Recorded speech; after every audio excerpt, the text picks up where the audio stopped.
Good morning, class. My name is Sarah Cho, and I would like to introduce you to Mr. Franklin D. Roosevelt. Mr. Roosevelt was the 32nd President of the United States. He served from 1933 to 1945, 12 long years. Mr. Roosevelt was a member of the Democratic Party, and he served with John Nance Garner, Henry A. Wallace, and Harry S. Truman as his vice presidents. President Roosevelt has also been remembered as FDR. It's nice to have you here, Mr. President.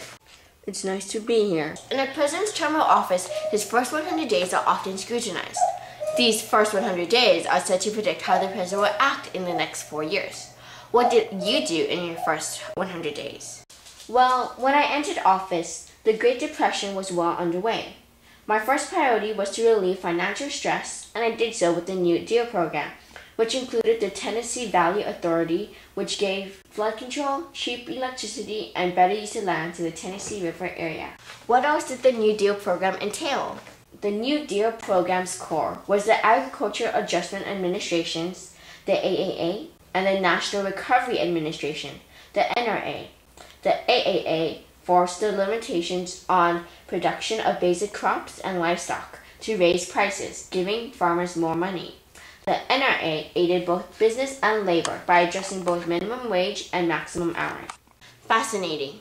Now I understand that you are a very popular president, and you were re-elected soon after your first term. Can you give us some details on that? I don't mean to brag, but when I ran against Landon for my re-election, I received 523 electoral votes, while he only received 8.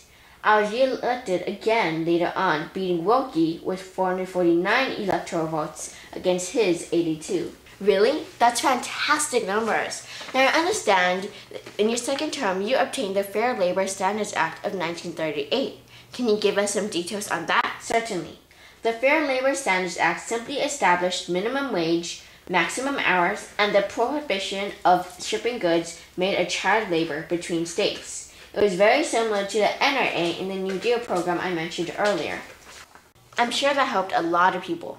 Now, I understand in your lengthy presidency, you not only had to deal with the Great Depression, but also the World War II. Now, what was that like? At the beginning, I pledged a good neighbors policy, vowing to stay neutral. Now, what changed that? As history books tell us, the United States did not stay neutral for long. Yes, I ended our stance on neutrality with the invasion of Poland in 1939. We helped democratic countries such as Britain. After the fall of France in 1940, I gave all possible weapons and artillery to Britain to help in the fight against Germany. Yes, all that did announce the US's departure from neutrality, but what single event pushed the United States directly into World War II? I believe that would have to be Pearl Harbor. To this day, I'm reluctant to speak on the subject. It was a tragic, tragic day. December 7th, 1941.